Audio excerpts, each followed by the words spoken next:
Well, good morning, everyone. It is yours truly, Mr. Sunshine Royce Technician Eddie, coming to you live right here, right now. And boy, have we got a special treat for everybody involved. You know, Mr. Sunshine's been working on Rolls Royces for a long, long time. I've actually owned 9 of them of various models, both left-hand, right-hand, Corniche convertibles, Silver Shadow, Silver Race. And we've always had issues with various parts of the cars because, you know, they're 40, 50, 60, even 70 years old and still on the road. But what we have here today are a pair of Rolls-Royce water pumps. These water pumps here, you have to be careful because on every vehicle, even if you give them the year, it could be a different water pump on there. So what you have to do to verify, to work on which one you're working on, it's stamped. This one is a UE44915. This one over here, UE30098. All right, this one would fit either a late cloud or an early silver shadow. This one, depending on the serial number, would fit a late shadow, silver spirit, silver spur. Now, they're both water pumps, but right where that is about the end of it. This has 2 ball bearings in there with a seal, like a washing machine seal with a graphite sealer, so when it compresses, it locks itself down. This one has a rubber O-ring in there, which they have failed. So you got to remember, some of these are 30, 40 years old, and they need rebuilt. So this one here, I had one of my clients call me. You can see it's all bound up. It's actually locked up here. So the bearing in here has failed. So what we're going to do is we're going to be rebuilding both of these today. We're going to be doing videos off and on because since it's so old and corroded, we're going to be showing you what it's all about. This is the impeller on the inside of the water pump. What you can see here, they have one bolt that is larger than the other ones. That would be your index hole here and here. One bolt is larger so that when you go to put it back on, it's only going to go on one way. This one, I do believe it's a 5/16 bolt. The rest are 1/4-inch bolts that go around, and then there's an O-ring that fits in there, a rubber O-ring, and then when you go to tighten this up, it seals it down. With the index pins on both sides, it's only going to go on one way. Now, these impellers are press fit. It's press fit on here. There's not a bolt here that can work its way out. They're pressed down on there, and to be able to get down into the bearing, into the C-clip, there's an actual true arc ring down inside. You have to get that out in order to be able to pull the whole shaft out of there. So it's actually the shaft runs from here over to this end here. But to get this out, there's a snap ring in there that we need to get out. So what we need to do right now is we have to get this impeller off. Now, a lot of people think you're just going to smash this with a hammer and that you're going to really screw it up, for the fact that you're going to end up mushrooming this over, and then you're going to ruin it, because then you're not going to be able to get the impeller to press back on. So what we're going to need to do is use a puller to get this out. Now, Rolls-Royce, if you look down in here, these are bolt holes right here. These are were put in there to be able to remove it and reinstall it. These are 5/16 1/4-inch bolts. All right, the threads look pretty good. If they were a little more rusty, I would run a tap through there to clean them up, but we were able to get the bolts to screw right down in there with no issues on this one. So what we're going to do is we're going to go ahead and use a wheel puller. As a locksmith working on automobiles, you have to have a wheel puller to pull a steering wheel off. Now, we can use a harmonic balancer puller and all of that, gear pullers and stuff like that. But for what we're going to use today, we're going to try this, all right, and we're going to use the bolt. Now, these come in different sizes to fit different steering wheels, GM, Ford, and Chrysler. So we're going to go ahead and pull this out. You can see the flat end on this. This flat end's going to go in there. Now, they do make one that has a point that you would go in there in an index, but again, once you start to crank that down, the point could go ahead and flatten this out, and it's going to cause you an issue. You're not going to be able to pull it out. So we're going to use the flat one in order to go ahead and pump this out. So let's go ahead and take the bolts out of here, because we're not going to use those bolts. We're then going to match up the holes of where we're at here, And it looks like we could probably use, looks like these two right here. So we'll use these two as such. We're going to go ahead and put it right on here as like that. I'm going to use our Allen wrench to go ahead and crank this down a little bit. Make sure that that's nice and centered. Put that in there, just like that. Now, you normally don't see anybody working on these. It's actually, there's people out there that redo them, but since I've been rebuilding brake accumulators, brake valves, brake pumps, my client said, "Hey, Eddie, do you think you can rebuild a water pump?" And I said, "Well, you know what? Send it on down. We're going to take care of it for you." So we're actually going to do them both today, throughout the day, because I have other things I have to do. So we're going to go ahead and we're going to take this off here. We're going to go ahead and we're going to put this down in there. We have enough clearance. We're going to screw this down as such, just like that. We could actually screw these in a little bit farther to make sure that we have enough room when we go to tighten it down. Again, this is a roto pull made by Ritan. This is actually used to remove steering wheels off of the thing, but it's actually going to be used today to take our thing off right here. Okay, so we got that in, and we're going to go ahead. We're going to put it down. I can see that it's flat right there on the thing right there. You can see it right in there.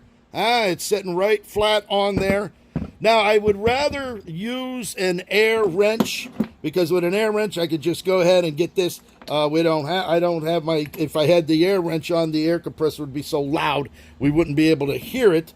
So what we're going to do, we're just going to go ahead and try taking it off with this, even though, oh my, we're going to have to stick this down onto a vise in order to get that loosened up there, unless I kind of hold it like this.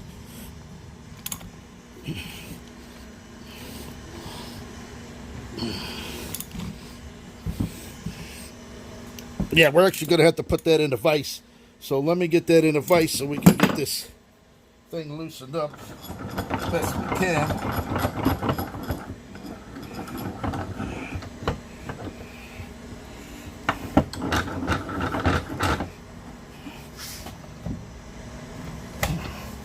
See if I can turn that around. Oh, I don't think I can get that turned around. Just like that. So let's see if we can go ahead and get that out. Whoop.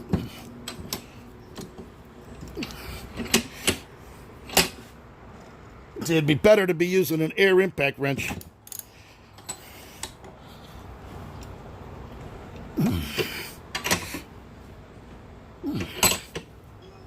There, let's try that.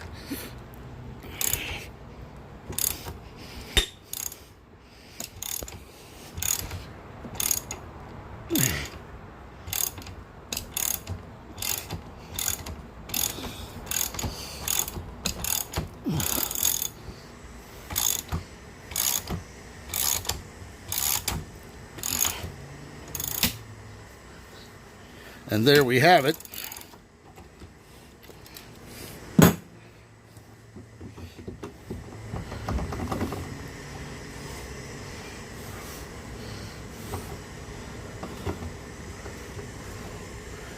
Okay, we got to go down a little bit deeper because we bottomed out on the screw.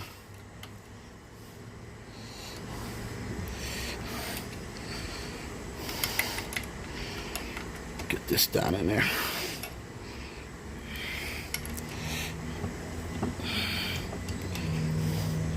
Couple more threads.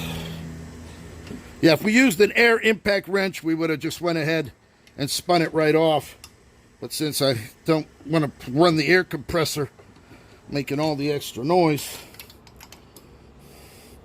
you wouldn't be able to hear it. All right, let's try that now.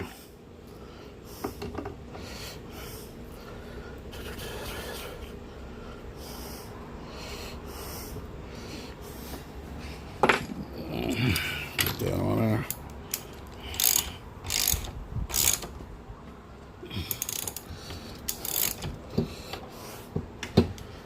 that.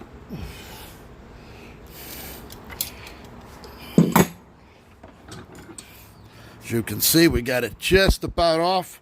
We just have to go ahead and back this out, tighten them screws down a little further so that it'll clear, because it's actually bottoming out right here. I don't know if that camera stayed in position the way it's supposed to, but we shall find out here in just a minute. There we go. Get this out of the way. All right, so there we go. Let's go ahead and loosen this. We got to actually get the screws further down in to tighten it up.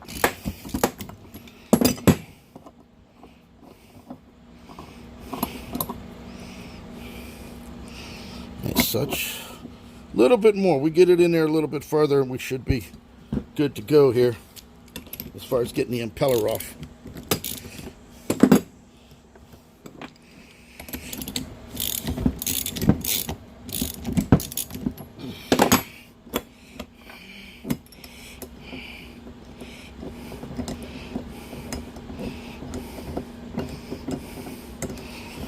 With this all the way down. So you couldn't be able to screw it in. You have to screw them in as it goes, because they would bottom out on the back of the, they would be bottoming out as it is right here.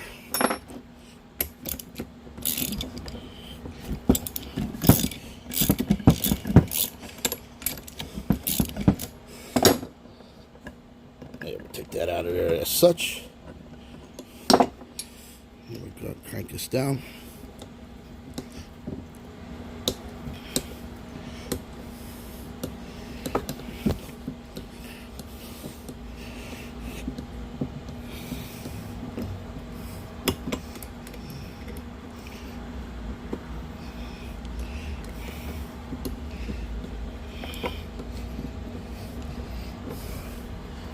There we go. All right, so now I think all we got to do now is screw this back down, and it should take that.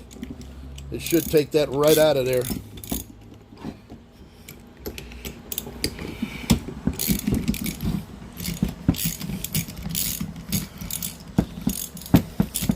Now, a lot of people say, "Why are you doing these videos?" Well, the thing is, it's easier to post to my Facebook, and then it can go to YouTube, so that people that are working on these, if they ever want to know how to take one apart, they got a little tutorial video here.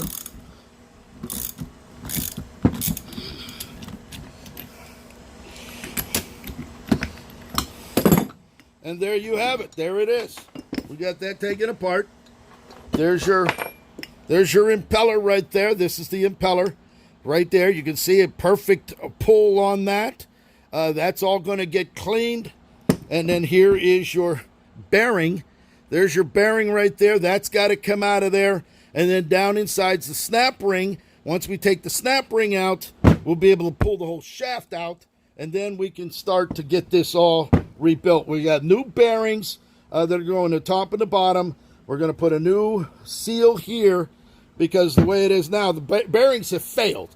It's all locked up in there. The bearings are shot, so when we're done, we're going to be able to spin this, and actually by the time I'm done blasting it and polishing it, it's actually going to look almost like a chrome water pump.